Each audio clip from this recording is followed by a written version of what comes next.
नमस्कार दोस्तों, welcome to my channel. मैं हूं चांद कुबा। दोस्तों, आज हम अपनी कॉन्स्टिट्यूशन की सीरीज को आगे बढ़ाते हुए part 2 of the Indian constitution, जो कि बात करता है सिटीजनशिप के बारे में, वो हम देखेंगे। Basically article 5 to article 11 citizenship से डील करते हैं, जिसमें ये बताया गया है कि on the day of commencement of our constitution कौन से लोगों को भारत का सिटीजन माना जाएगा, कौन से लोगों को भारत का सिटीजन नहीं माना जाएगा, ये आज हम देखने वाले हैं। साथ ही में डोमिसाइल का जो कंसेप्ट है वो हम डिस्कस करेंगे, जिसमें honourable supreme court of India ने अलग अलग जजमेंट्स दी हैं और कुछ कुछ पॉइंट्स उसमें हमें क्लियर करने को मिलते हैं। चलिए शुरुआत करते हैं अपने इस कंसेप्ट से। इस कंसेप्ट को आगे पढ़ें उससे पहले दोस्तों मैं आपको बताना चाहूंगा कि अगर आप यूपीएससी से रिलेटेड और भी काफी सारा इंटरेस्टिंग कंटेंट देखना चाहते हैं तो आप मुझे इंस्टाग्राम या फिर टेलीग्राम की इन आईडीज पे फॉलो कर सकते हैं। इंस्टा पे और टेलीग्राम में बहुत सारे क्वेश्चंस भी मैं डालता रहता हूं, आप डेली बेसिस पे उन क्वेश्चंस को अटेम्प्ट कर सकते हैं। चलिए अब बात करते हैं, एक सवाल से शुरू करते हैं। बेसिकली अगर हम बात करें एक देश में जो लोग रहते हैं, किस तरह के लोग रहते हैं। अब देखिए, ये जो देश में लोग रहते हैं इन्हें हम दो कैटेगरीज में डिवाइड कर सकते हैं। पॉलिटिकली अगर हम यहाँ पे बात करें तो हम यहाँ पे दो कैटेगरीज में डिवाइड कर सकते हैं। पहले वो लोग होते हैं जो कि उस देश के सिटीजन्स होते हैं, नागरिक होते हैं। दूसरे वो लोग होते हैं जो कि उस देश के नागरिक नहीं हैं। ये जो लोग दूसरे देश से आकर इस देश में रह रहे हैं, जो इस देश के नागरिक नहीं हैं, इन्हें हम एलियंस कहते हैं। एलियंस पे बाद में बात करेंगे, पहले सिटीजनशिप की बात करते हैं। सिटीजन आखिर है कौन? देखिए, मैंने यहां पे लिखा that citizen enjoys full membership of the state. अब बेसिकली सिटीजन वो व्यक्ति होता है जो कि उस देश की फुल मेंबरशिप को एंजॉय करता है, या यूं कहें कि वो व्यक्ति जो कि उस देश के सभी सिविल एंड पॉलिटिकल राइट्स को एंजॉय करता है, सभी सिविल एंड पॉलिटिकल राइट्स को एंजॉय करता है, उसे हम सिटीजन कह देते हैं।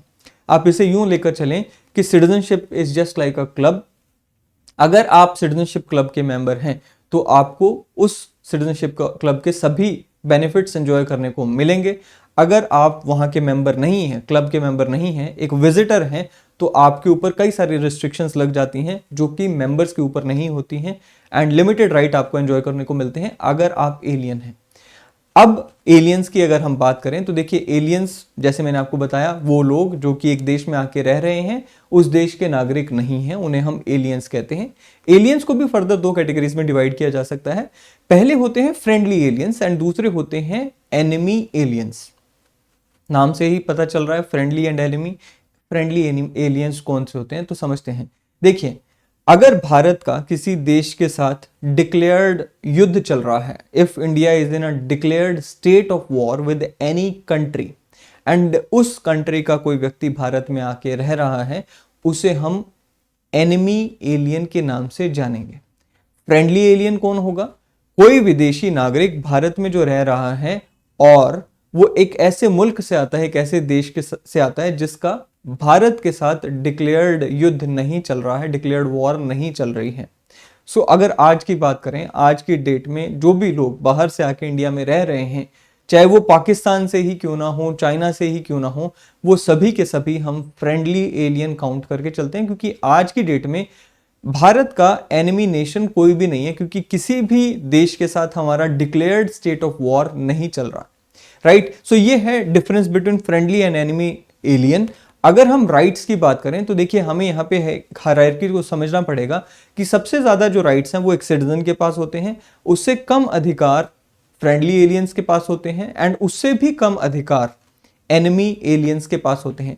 इवन आर्टिकल 22 में जो बेसिक फंडामेंटल राइट हमें मिला हुआ है, वो भी आप देखेंगे, the protection against arrest and detention, वो एनिमी एलियंस एंजॉय नहीं करते हैं।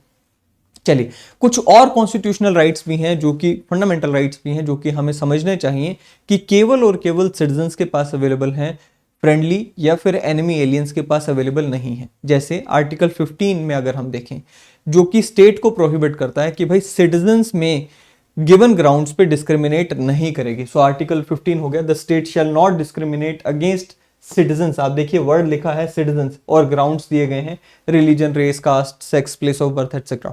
इसी तरह से आर्टिकल 16 की अगर हम बात करें, जो कि right to equal opportunity in the matters of public employment की बात करते हैं, यानी कि सरकारी नौकरी में, पब्लिक एम्प्लॉयमेंट में इक्वल अपॉर्चुनिटी की बात करता है, वहां पे भी स्टेट को यहां पे प्रोहिबिट किया गया है कि स्टेट सिटीजन्स को पब्लिक अपॉर्चुनिटी, पब्लिक एम्प्लॉयमेंट की अपॉर्चुनिटी देते समय गिवन ग्राउंड्स पे डिस्क्रिमिनेट नहीं करेगी। Again right given only to citizens. इसी तरह से आर्टिकल 19 की बात करें, फ्रीडम्स हमें मिले हुए हैं, freedom of speech and expression, freedom to move anywhere in the country, reside anywhere in the country, ये सभी जो फ्रीडम्स मिले हैं आर्टिकल 19 में केवल और केवल सिटीजन्स को मिले हैं।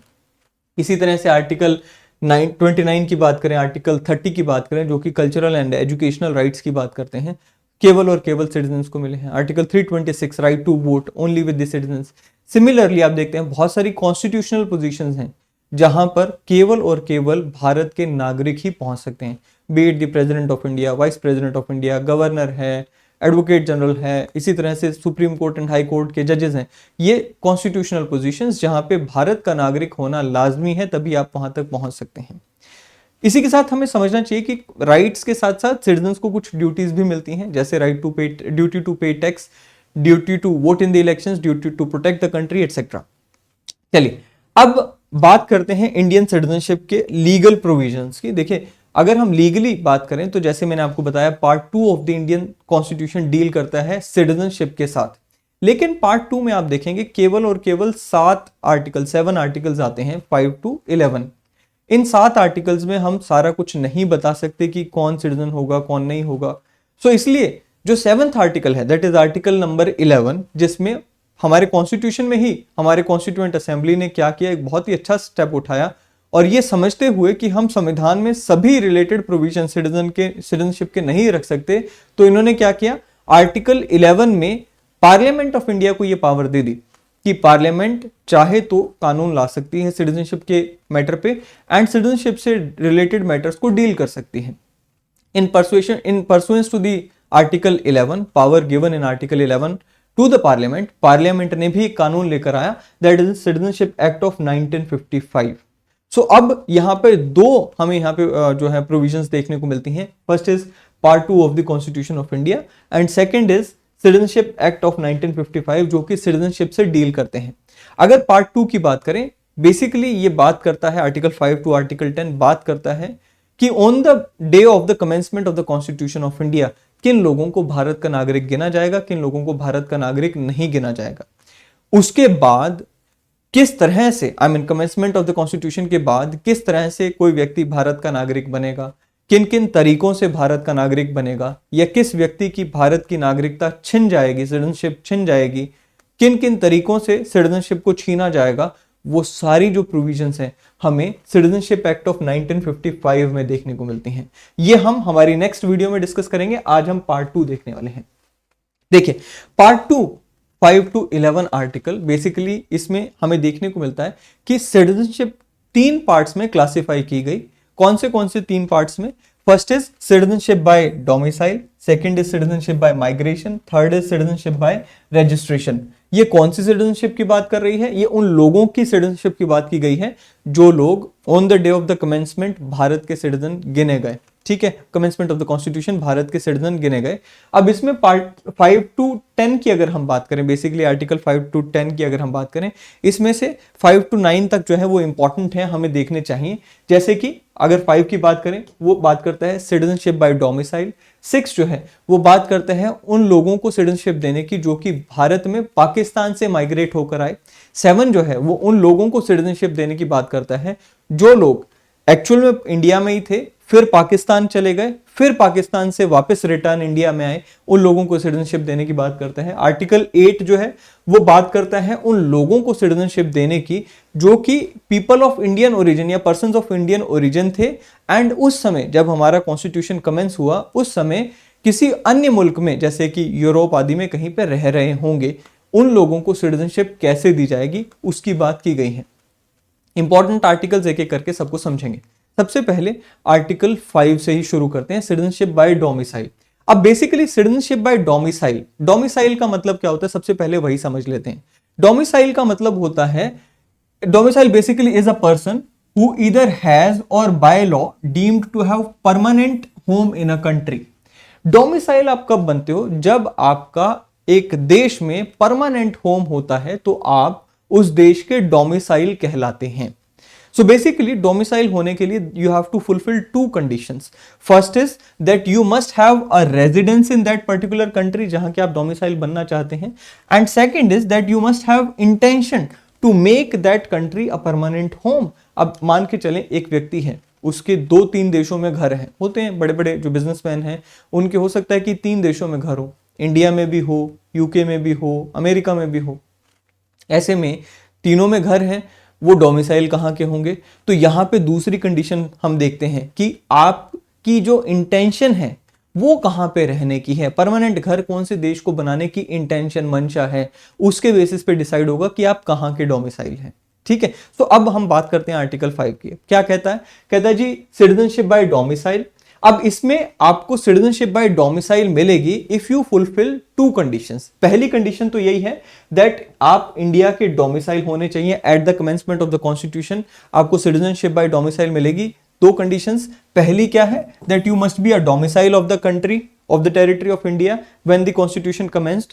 दूसरा, आप या तो खुद भारत में पैदा हुए होने चाहिए या फिर आपका एक या दोनों पेरेंट्स भारत में पैदा हुए होने चाहिए, या फिर कोई भी आपका भारत में पैदा नहीं हुआ तो ऐसे में आप जिस दिन हमारा कॉन्स्टिट्यूशन कमेंस हुआ उससे कम से कम 5 साल पहले से भारत में रेजिडेंट होने चाहिए। अगर आप इन तीनों में से कोई भी एक कंडीशन फुलफिल करते हैं plus you were the domicile of the territory of India, तो आपको सिटीजनशिप बाय डोमिसाइल मिल जाएगी। सो अगेन 2 कंडीशंस, डोमिसाइल होना भारत का, दूसरा आप यहां पे पैदा हुए हो या फिर आपके पेरेंट्स में से कोई यहां पे पैदा हुआ हो, या फिर जिस दिन हमारा कॉन्स्टिट्यूशन कमेंस हुआ उससे 5 वर्ष पहले से आप इंडिया के रेजिडेंट होने चाहिए, not less than 5 years, right. So तब जाके आपको ये इंडिया की सिटीजनशिप बाय डोमिसाइल मिलती उस समय। ठीक है, सो डोमिसाइल की अब थोड़ी सी और चर्चा कर लेते हैं। मैंने आपको बताया कि डोमिसाइल कौन होता है, अब इसी से जुड़ी हुई हमें 2-3 चीजें और समझनी चाहिए। So basically there are 2 classes of domicile. First is domicile by origin, जहां पे आपका जन्म हो गया आप वहां के डोमिसाइल हो गए। दूसरा डोमिसाइल बाय चॉइस। अब डोमिसाइल बाय चॉइस कैसे होता है? डोमिसाइल बाय चॉइस होता है कि मान लीजिए आपका जन्म हुआ लेट्स से अमेरिका में, आप इंडिया आके बस गए, इंडिया में आपने अपना रेजिडेंस खरीद लिया या इंडिया में आपने अपना रेजिडेंस किराए पे ले लिया, plus you have the intention to permanently settle in India. So ये दोनों चीजें अगर हो गई तो ये डोमिसाइल बाय चॉइस हो गया। सो ये 2 चीजें हमें देखने को मिलती हैं। दूसरा, नासिर भाई versus state of Madhya Pradesh की एक जजमेंट आई थी ऑनरेबल सुप्रीम कोर्ट की, जिसमें हमें देखने को मिला कि domicile of an infant generally follows the domicile of his father. तो बेसिकली जो फादर का डोमिसाइल होगा एक बच्चे का भी डोमिसाइल वो हो जाएगा। दूसरा, हमें यहाँ पे Karimunnisa versus state of Madhya Pradesh की जजमेंट में देखने को मिलता है that married women takes domicile of her husband. So basically जो मैरिड वुमेन होती हैं जनरली ये एजम्पशन होगी कि भाई वो अपने हस्बैंड का डोमिसाइल लेकर जाएंगी। तो जहां पे उनके हस्बैंड का डोमिसाइल होगा वही मैरिड वुमेन का भी डोमिसाइल होगा। तीसरा, Pradeep Jain versus union of India, इसमें कहा गया that article 5 recognises only one domicile that is domicile of India. Article 5 के पर्पज से there is only one domicile that is domicile of India. यहां पे स्टेट का कोई डोमिसाइल नहीं होगा for the purpose of article 5। यहां पे ये नहीं हो सकता कि पंजाब का डोमिसाइल, हरियाणा का डोमिसाइल, नहीं। आर्टिकल 5 में ये जो डोमिसाइल की बात की गई है basically it has talked about the domicile of India as a whole, and basically India का ही डोमिसाइल होगा because India is not a federation, यहां पे स्टेट्स का डोमिसाइल नहीं हो सकता। चलिए आर्टिकल 6 की बात करते हैं। सो मैंने आपको बताया था talks about citizenship of migrants to India from Pakistan. So ऐसे लोग जो कि पाकिस्तान से भारत में आए उनको सिटीजनशिप देने की बात करता है। अब इसमें भी 2 कैटेगरीज में लोगों को डिवाइड किया गया है।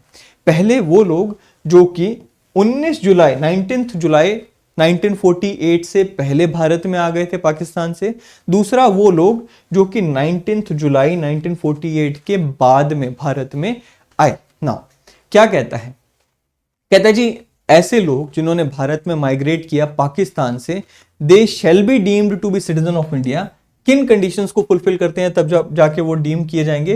पहला तो ये कि वो अनडिवाइडेड भारत के बीच में पैदा हुए होने चाहिए, यानी कि जो 1935 का गवर्नमेंट ऑफ इंडिया एक्ट था जो कि अनडिवाइडेड भारत को रिकॉग्नाइज करता था, उसमें उनका जन्म हुआ होना चाहिए, या फिर उनके पेरेंट्स का या फिर ग्रैंड पेरेंट्स का जन्म हुआ होना चाहिए।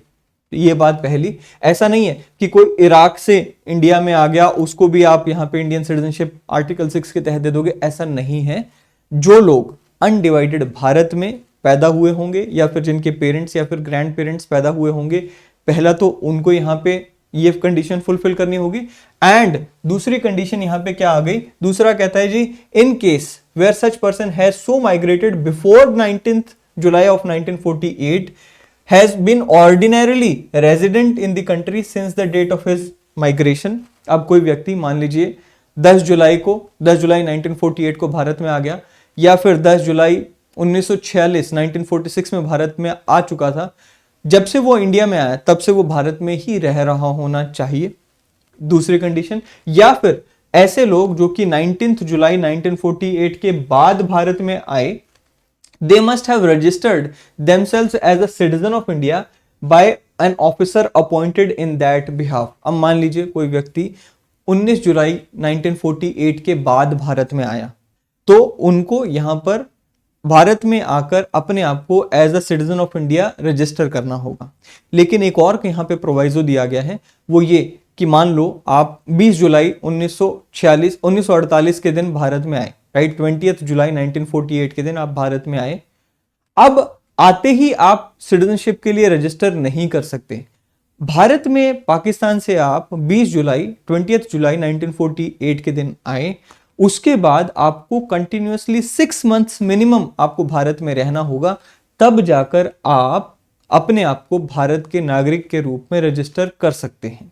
सो आर्टिकल 6 किन लोगों की बात की, वो लोग जो कि भारत में आए, कहां से आए, पाकिस्तान से आए, कब आए, या तो 19 जुलाई 1948 से पहले आए या 19 जुलाई 1948 के बाद आए।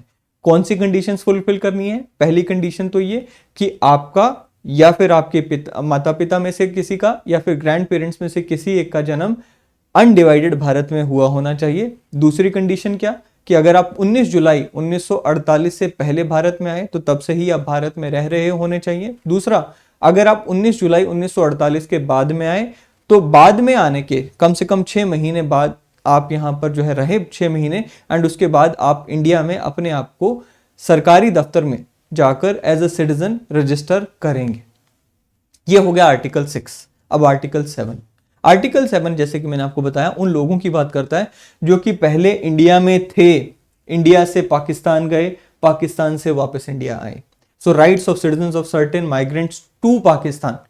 अब देखिए क्या कहता है, सबसे पहले तो इसने डिक्लेरेशन कर दी कि भाई जो लोग इंडिया से चले गए, राइट, कहता है जी nothing with notwithstanding anything in article 5 and 6, जो लोग on the 1st of March 1947 Pakistan में जा चुके हैं, ऑन मतलब 1947 के 1 मार्च से पहले जो लोग पाकिस्तान में जा चुके हैं, they shall not be deemed to be the citizen of India. So वही लिखा है, क्या कहता है, a person who has migrated after the 1st of March 1947। so basically क्या कह गया, 1 मार्च 1947 के बाद जो लोग पाकिस्तान में जा चुके हैं वो इंडिया के नागरिक नहीं गिने जाएंगे।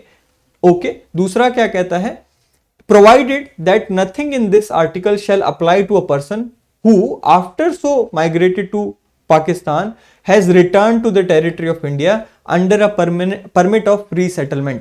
सो क्या कह गया कि भाई पहले तो डिक्लेरेशन कर दी 1 मार्च 1947 के बाद जो लोग भी यहां से जा चुके हैं, पाकिस्तान में गए हैं, they shall not be deemed to be the citizens of India, they shall not be taken as a citizen of India. दूसरा कहता है कि मान लो आप पाकिस्तान में चले गए 1 मार्च 1947 के बाद, उसके बाद आप वापस आ गए, वापस आने के बाद आप जब वापस आए तो एक परमिट ऑफ रीसेटलमेंट उस समय मिलता था, वो लेकर आप भारत में वापस आए तो आपको सिटीजनशिप ऑफ इंडिया मिल जाएगी। कहता जी और परमानेंट रिटर्न का जो सर्टिफिकेट है वो अगर आप लेकर आते हो तो आपको सिटीजनशिप मिल जाएगी। दूसरी इसमें यहां पे ये बात कही कि भाई every such person shall be deemed to be the citizen of India under article 6 clause B. So basically इसमें हमें जाने की जरूरत नहीं है, बस इतना समझना है कि भाई आर्टिकल 7 उन लोगों को सिटीजनशिप देने की बात करता है जो लोग 1 मार्च 1947 के बाद 1 मार्च 1947 के बाद पाकिस्तान गए थे, वहां पे उनको समझ आ गया कि कोई फ्यूचर नहीं है, वो वापस इंडिया में आ गए, एंड इंडिया में जब वो आए परमिट ऑफ रीसेटलमेंट लेकर वापस आए, उनको सिटीजनशिप दे दी जाएगी। आर्टिकल 8 की बात करते हैं। आर्टिकल 8 सिटीजनशिप बाय रजिस्ट्रेशन की बात करता है। सो बेसिकली ऐसे लोग जो कि इंडिया से पाकिस्तान बांग्लादेश गए उनको नहीं हम गिन रहे, इंडिया से जो कि और मुल्कों में जाके सेटल हो गए, कहीं पे भी गए हो, चाइना बांग्लादेश को आई मीन चाइना हो गया, अफगानिस्तान हो गया, इराक वगैरह, कहीं पे भी गए हो, अगर आप बाहर जा चुके हैं और कमेंसमेंट ऑफ द कॉन्स्टिट्यूशन के दिन आप बाहर हैं तो आपको वहां पे रजिस्ट्रेशन करवानी होगी, तो आपको सिटीजनशिप मिलेगी। क्या कहता है, right of citizenship of certain person of Indian origin residing outside India. क्या कहता है, any person who or either of whose parents or whose grandparents was born in India as defined in government of India act 1935। So कोई व्यक्ति जिसका खुद का या उसके पेरेंट्स में से किसी का या फिर उसके ग्रैंड पेरेंट्स में से किसी का जन्म हुआ हो अनडिवाइडेड इंडिया में और वो व्यक्ति इंडिया से बाहर रह रहा हो and who is ordinarily residing in any country outside India as so defined shall be the citizen of India if he has been registered as a citizen of India by the diplomatic or consular representative of India in that country where for the time being he is residing on the application made by him. So basically मान लीजिए कोई व्यक्ति था, जब भारत का संविधान शुरू हुआ he was ordinarily residing in UK, right? अब उस व्यक्ति को भारत की नागरिकता चाहिए तो कब मिलेगी, कैसे मिलेगी? उसमें दो कंडीशंस हैं। पहला तो या तो उसका खुद का जन्म भारत में हुआ होना चाहिए या फिर उसके पेरेंट्स में से किसी का जन्म भारत में हुआ होना चाहिए या फिर ग्रैंड पेरेंट्स में से किसी का जन्म भारत में हुआ होना चाहिए, पहली कंडीशन। दूसरा, जब ये उसको सिटीजनशिप देने तब मिलेगी। दूसरा, जब वो वहाँ पे जाएगा, इंडिया के जो रिप्रेजेंटेटिव्स हैं, काउंसलर रिप्रेजेंटेटिव्स हैं, उनके पास जाकर अपनी इच्छा जाहिर करेगा कि मैं पहली कंडीशन फुलफिल करता हूँ और भारत का नागरिक बनना चाहता हूँ, और वहां पे अपनी एक एप्लीकेशन लगाएगा, तब जाके उसे यहाँ पे सिटीजनशिप मिलेगी अंडर आर्टिकल 8। चल article 9, persons acquiring voluntarily acquiring citizenship of a foreign state not to be citizens. अब ये वाला जो आर्टिकल है ये आज भी इंपैक्ट करता है हम पे। कैसे, क्या कहता है? कहता है जी, no person shall be a citizen of India by virtue of article 5 or be deemed to be the citizen of India by virtue of article 6 or article 8 if he has voluntarily acquired the citizenship of any foreign state। अब देखिए, foreign state की अगर आपने citizenship ले ली तो आपको article 5, 6, 8 के तहत कोई यहाँ पर सिटीजनशिप नहीं मिलेगी, राइट। सो डुअल सिटीजनशिप हम नहीं देते हैं। उसका जो पहला हमें जो एक लीगल डॉक्यूमेंट देखने को मिलता है या लीगल प्रोविजन देखने को मिलता है वो हमें आर्टिकल 9 में ही देखने को मिलता है। सो मैंने यहाँ पे लिखा भी that article 9 of Indian constitution says that a person who voluntarily acquired the citizenship of any other country is no longer a citizen of India. इसी के साथ साथ पासपोर्ट एक्ट में भी ये लिखा हुआ है कि जो व्यक्ति किसी दूसरे देश का पासपोर्ट एक्वायर करते हैं mandatorily they have to surrender the Indian passport, otherwise it will be an offence. So ये चीज हमें आर्टिकल 9 में देखने को मिलती है।